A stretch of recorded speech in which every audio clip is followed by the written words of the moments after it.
बारिश का मौसम है। गांव में जोर से बारिश हो रही है। गलियां कीचड़ से भरी हैं और आसमान में काले बादल छाए हैं। फिर भी सुरेश अपने समोसों का ठेला तैयार करता है और गांव में निकल पड़ता है। अरे बारिश हो या तूफान, सुरेश का ठेला तो रुकेगा नहीं। चल, आज भी गांव में समोसों की खुशबू फैलानी है। लोग भूखे तो नहीं रह सकते हैं ना। बारिश में भी गर्मा गर्म समोसे सबको पसंद आएंगे। बारिश रुक जाती है। कुछ लोग बाहर निकलते हैं और ठेले पर रुकते हैं। अरे सुरेश, ये समोसे तो गीले हो गए हैं। बारिश में तूने इन्हें ढककर क्यों नहीं रखा? स्वाद तो बिल्कुल फीका लग रहा है। अरे भाई, बारिश का मौसम है, थोड़ा तो गीला होगा, लेकिन स्वाद तो वही है, गर्मा गर्म। एक और ले लो, शायद पसंद आ जाए। नहीं नहीं सुरेश, ये बेकार है। बारिश में समोसे लेना ही गलती थी। अगली बार सूखे और कुरकुरे समोसे लाना, तब बात बनेगी। लगता है आज का दिन मुश्किल है, लेकिन हिम्मत नहीं हारनी। ठीक है भाई, कल और बेहतर समोसे लाऊंगा, जरूर आजमाना। सुरेश दिन भर मेहनत करता है, लेकिन किसी को उसके समोसे पसंद नहीं आते। बारिश की वजह से समोसे कम बिकते हैं। वह थककर और निराश होकर घर की ओर लौटता है। सुरेश गीला गीला घर लौटता है। उसका कपड़ा बारिश से भीगा हुआ है और चेहरा थकान और निराशा से भरा है।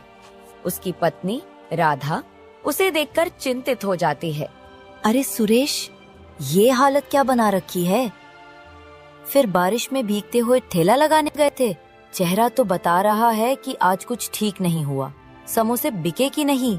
हाँ राधा, क्या बताऊं, बारिश ने सारा खेल बिगाड़ दिया।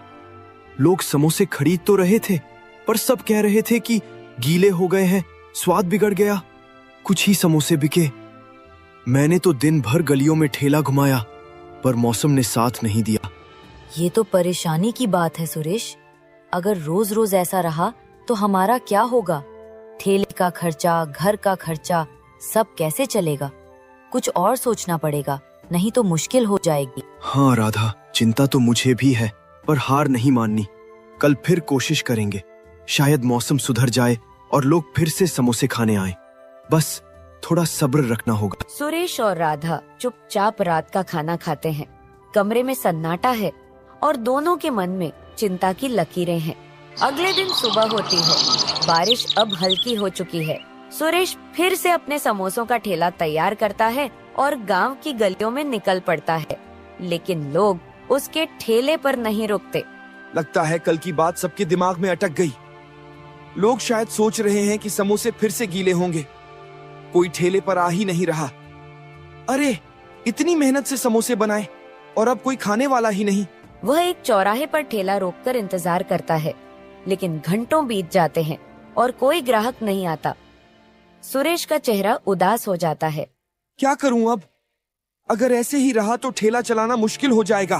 तभी एक बूढ़ा व्यक्ति, जिसके कपड़े पुराने और फटे हुए हैं, धीरे धीरे ठेले के पास आता है। बेटा, एक समोसा दे दे, बहुत भूख लगी है, दिन भर से कुछ नहीं खाया। बाबा, आपके पास पैसे हैं? ही बेटा, मेरे पास तो एक पैसा भी नहीं है। बस सोचा शायद तू कुछ दे दे। कोई बात नहीं बाबा, भूखे को खाना देना पुण्य का काम है। ये लो, गर्मा गर्म समोसा खाओ और ताकत लाओ।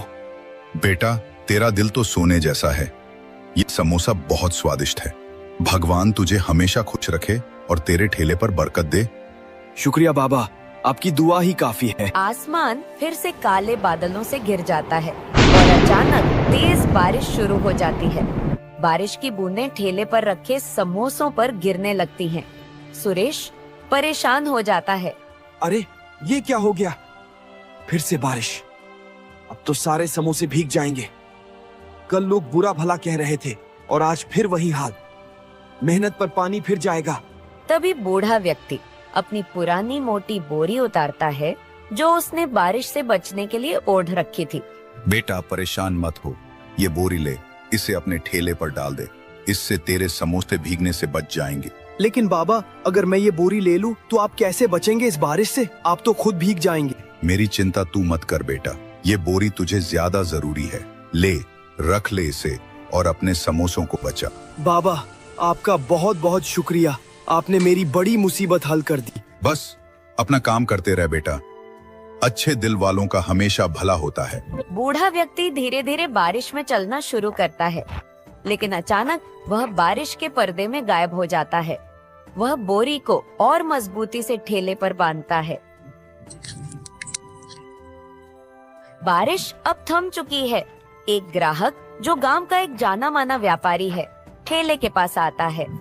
अरे सुरेश, तेरा ठेला तो आज भी यही है। मैंने सुना था कि कल तेरे समोसे गीले हो गए थे, लेकिन आज तो मौसम पूरा ठीक लग रहा है। चल 2 समोसे दे दे, भूख जोरों की लगी है। हाँ भाई, आज समोसे बिल्कुल ताजा है, ये लो गर्मा गर्म। लेकिन सच कहूं, कल की बात से मन थोड़ा डरा हुआ है। लोग शिकायत कर रहे थे। वाह सुरेश, ये क्या बात है? ये समोसे तो लाजवाब हैं। ऐसा स्वाद तो मैंने पहले कभी नहीं चखा। ना ज्यादा तेल, ना गीले, बस एकदम कुरकुरे और मसालेदार। तूने तो आज कमाल कर दिया। सच में भाई, तुझे इतना पसंद आया? शुक्रिया, शायद आज का दिन अच्छा है। चल एक और समोसा ले, ये मुझ पर। अरे इतनी उदारता। ठीक है, एक और दे दे। लेकिन सच बताना सुरेश, तूने आज समोसों में क्या डाला? ये तो जादू जैसा स्वाद है। बस वही पुराना मसाला भाई, शायद आज मेहनत का फल मिल रहा है। ग्राहक समोसे खाकर चला जाता है और रास्ते में मिलने वालों से सुरेश के समोसों की तारीफ करता है। धीरे धीरे और लोग ठेले की ओर आने लगते हैं। एक के बाद एक ग्राहक समोसे खरीदते हैं और हर कोई स्वाद की तारीफ करता है। सुरेश, ये तो बात हो गई। कल तेरे समोसे गीले थे, लेकिन आज तो तूने बाजी मार ली। ये स्वाद तो भूलने वाला नहीं।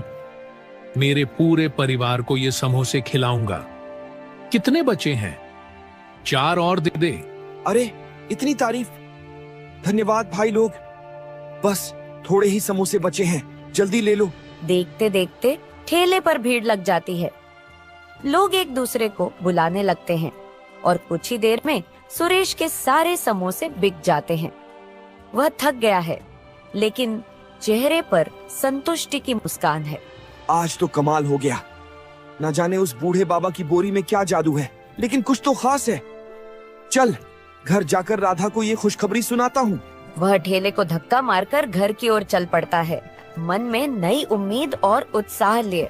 सुरेश दिन भर की कमाई के साथ खुशी खुशी घर लौटता है। अरे सुरेश, आज तो तुम्हारा चेहरा चमक रहा है, जैसे कोई खजाना मिल गया हो। क्या बात है? लगता है ठेले पर आज कुछ खास हुआ। जल्दी बताओ, समोसे बिके कि नहीं? कितने बिके? राधा, आज तो कमाल हो गया। सारे समोसे बिक गए, एक भी नहीं बचा। लोग ठेले पर ऐसे टूट पड़े जैसे गांव में मेला लग गया हो। हर कोई तारीफ कर रहा था, कह रहे थे कि इतने स्वादिष्ट समोसे पहले कभी नहीं खाए। सच में सुरेश, ये तो बहुत अच्छी खबर है। लेकिन कल तो लोग शिकायत कर रहे थे कि समोसे गीले हैं, स्वाद बिगड़ गया। आज अचानक ये बदलाव कैसे हुआ? कुछ तो खास बात है, बताओ ना। हाँ राधा, मुझे भी समझ में नहीं आ रहा। आज एक बूढ़े बाबा आए थे, बहुत भूखे लग रहे थे। मैंने उन्हें मुफ्त में समोसा दे दिया। फिर उन्होंने मुझे एक बोरी दी ताकि बारिश में समोसे गीले न हो। बस उस बोरी से समोसों को ढका और फिर लोग आने लगे। एक के बाद एक सब तारीफ करते गए। अरे सुरेश, तुमने बूढ़े बाबा को मुफ्त में समोसा दिया, ये तो तुम्हारी अच्छाई का फल है। देखा, अच्छा काम करने से हमेशा अच्छा ही होता है। वो बोरी तो बस एक बहाना था, तुम उसका ज्यादा जिक्र मत करो। अपनी मेहनत और दिलेरी पर ध्यान दो, वही तुम्हें आगे ले जाएगी। हाँ राधा, शायद तुम सही कह रही हो। बाबा की दुआ और मेरी मेहनत ने आज रंग दिखाया। चलो अब खाना खाते हैं। आज का दिन तो यादगार रहा। हाँ, और कल भी ऐसे ही मेहनत करना सुरेश। मुझे यकीन है तुम्हारा ठेला अब रोज ऐसे ही चमकेगा। सुरेश और राधा खुशी से खाना खाते हैं। घर में उदासी की जगह अब हंसी और उम्मीद का माहौल है। कुछ दिन बाद बारिश का मौसम फिर से लौट आता है। सुरेश अपने ठेले को तैयार करता है। वह बाजार से एक चमकीली छतरी खरीद लाता है और उसे ठेले पर मजबूती से लगाता है। वह ठेले को धक्का मारकर गांव की गलियों में निकल पड़ता है। उसका जोश देखकर कुछ लोग ठेले की ओर आकर्षित होते हैं, लेकिन समोसे खाने के बाद उनकी प्रतिक्रिया पहले जैसी नहीं होती। अरे सुरेश, ये क्या बात है? ये समोसे तो पहले जैसे स्वादिष्ट नहीं है। पहले तो तेरे समोसे खाते ही मन खुश हो जाता था, ऐसा जादुई स्वाद था। आज कुछ कमी सी लग रही है। तूने मसाला तो वही डाला ना? अरे भाई, मैंने तो वही पुराना मसाला डाला है जो हमेशा डालता हूँ। तेल भी ताजा, आटा भी वही। ये नई छतरी लगाई है ताकि समोसे गीले ना हो। फिर भी समझ नहीं आ रहा, तुम्हें स्वाद में क्या कमी लगी? पता नहीं सुरेश, लेकिन वो पुराना जादू आज नहीं है। शायद बारिश का असर है या कुछ और। अगली बार पहले जैसे समोसे लाना, तभी आएंगे। सुरेश, ये तो निराशा हो गई। मैं तो सुना था कि तेरे समोसे अब पूरे गांव में मशहूर हो गए हैं, लेकिन आज तो ये बस ठीक ठाक है। पहले तो एक समोसा खाने के बाद दूसरा मांगने का मन करता था। आज क्या हो गया? अरे भाई, मुझे भी समझ नहीं आ रहा। मैंने तो सारी मेहनत की, वही मसाले, वही तरीका। शायद बारिश की वजह से कुछ गड़बड़ हो गई। ये नई छतरी तो अच्छी है, फिर भी लोग शिकायत क्यों कर रहे हैं? तुम बताओ क्या कमी है? बस वो बात नहीं है सुरेश। अगली बार पहले जैसे समोसे लाना, फिर देखते हैं। दिन बीतता है और ठेले पर भीड़ नहीं लगती। सुरेश के ज्यादातर समोसे बिकते नहीं और वह परेशान हो जाता है। वह चौराहे पर ठेला रोककर सोच में डूब जाता है। ये क्या हो गया? छतरी तो बढ़िया है, समोसे गीले भी नहीं हुए, फिर लोग शिकायत क्यों कर रहे हैं? पिछले कई दिन सब कुछ ठीक चल रहा था, लोग तारीफ कर रहे थे। आज अचानक ये क्या हो गया? वो गहरी सोच में पड़ जाता है और उसे उस बूढ़े बाबा की बोरी याद आती है। पिछले कई दिन उस बोरी को लगाने से समोसे खूब बिक रहे थे और लोग तारीफ करते नहीं थक रहे थे। आज छतरी लगाई और सब बिगड़ गया। शायद उस बोरी में कुछ खास बात है। नहीं नहीं, ये तो बस एक बोरी है, लेकिन फिर भी कुछ तो गड़बड़ है।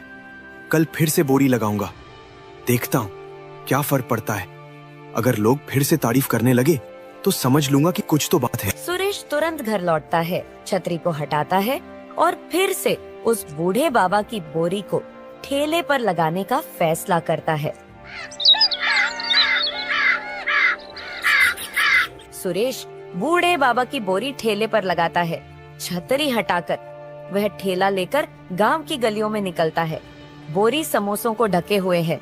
चौराहे पर ठेला रुकते ही एक ग्राहक आता है, समोसा खाता है और तारीफ करता है। खबर फैलती है और ठेले पर भीड़ लग जाती है। लोग समोसों की तारीफ करते हैं और जल्दी सारे समोसे बिक जाते हैं। सुरेश थका हुआ लेकिन खुश है। ठेला समेटते समय वह बोरी को देखता है और समझ जाता है कि इसमें कोई खास शक्ति है। वह बोरी को संभाल कर रखता है और खुशी खुशी घर की ओर चल पड़ता है। वह घर के बाहर एक चारपाई पर बैठकर थोड़ा आराम कर रहा है। तभी उसका दोस्त राजू उसके पास आता है। सुरेश भाई, थोड़ा वक्त है? मुझे तुमसे कुछ बात करनी है। अरे राजू, बैठ। क्या बात है? चेहरा तो ऐसा लग रहा है जैसे कोई बड़ी मुसीबत आ गई हो। बता, क्या हुआ? सुरेश भाई, सच कहूं तो मैं बहुत परेशान हूं। कई दिनों से कोई काम नहीं मिल रहा। बाजार में कोई दुकानदार मुझे रखने को तैयार नहीं। घर का खर्चा चलाना मुश्किल हो गया है। सोचा तुमसे बात करूं, शायद तुम अपने ठेले पर मुझे रख लो। थोड़ा बहुत हाथ बटा दूंगा, कुछ काम कर लूंगा। राजू, मैं तुम्हारी परेशानी समझता हूँ, लेकिन सच कहूँ मेरे ठेले पर अभी इतना काम नहीं है कि किसी को रख सकूं। मैं और राधा मिलकर सब संभाल लेते हैं। तुम तो जानते हो, ठेला छोटा सा है और अभी तो बस किसी तरह गुजारा चल रहा है। समझा भाई। फिर भी सोचा था शायद तुम कुछ मदद कर सको। कोई बात नहीं, मैं कुछ और देखता हूँ। अरे राजू, टेंशन मत ले। तू मेहनती है, तुझे जल्दी ही कुछ काम मिल जाएगा। बस हिम्मत रख और गांव में इधर उधर पूछता रह, कुछ न कुछ जरूर निकलेगा। राजू चुपचाप सिर हिलाता है और निराश होकर चला जाता है। सुरेश उसे जाते हुए देखता है और उसके मन में राजू की परेशानी के लिए थोड़ा दुख होता है, लेकिन वह अपने ठेले के काम में व्यस्त है। राजू अपने घर लौटता है और अपनी पत्नी से बात करता है। सुरेश ने मुझे काम देने से मना कर दिया। कहता है ठेले पे इतना काम नहीं है, लेकिन मैंने देखा है कभी उसके समोसे बेकार हो जाते हैं और कभी एकदम से इतने स्वादिष्ट कि सारा गांव तारीफ करता है। अब तो उसका ठेला रोज चल रहा है, पता नहीं वो क्या जादू करता है। मुझे तो लगता है उसमें कुछ राज है। सच में? फिर तो तुझे पता लगाना चाहिए राजू। शायद उसने कोई खास तरीका ढूंढ लिया है। तू उसका पीछा कर, देख क्या माजरा है। राजू के मन में शक और लालच जागता है। वह सुरेश के ठेले के रहस्य को जानने का फैसला करता है और उस रात वह सुरेश के घर के बाहर चुपके से खड़ा हो जाता है, यह सुनने के लिए कि सुरेश और राधा क्या बात करते हैं। वह उन दोनों की सारी बातें सुन लेता है और अगले दिन सुबह जब सुरेश अपना ठेला तैयार कर रहा था, राजू जबी बोरी को चोरी कर लेता है। राजू अपने घर पहुंच चुका है, बोरी को जमीन पर रखता है। उसकी पत्नी भी वहाँ है। अब देख क्या कमाल दिखाता हो। ये वही बोरी है जो सुरेश को अमीर बना रही है। बोरी बोरी आटा निकाल। कोई जवाब नहीं आता, बोरी शांत पड़ी है। बोरी बोरी सोना निकाल। अरे कैसी बोरी है ये? कुछ भी तो नहीं कर रही, एक पत्थर तक नहीं निकाल सकती, सोना तो दूर की बात। तभी बोरी से ढेर सारे पत्थर निकलते हैं और दोनों पर गिर जाते हैं। दोनों पत्थरों में दबे पड़े हैं। सुरेश को उसकी ईमानदारी और दयालुता का इनाम मिला, जबकि राजू को अपनी चोरी और लालच की सजा। ये कहानी हमें सिखाती है कि जो दूसरों की भलाई करता है, कुदरत खुद उसकी मदद करती है, और जो छल करता है उसका अंत हमेशा बुरा ही होता है।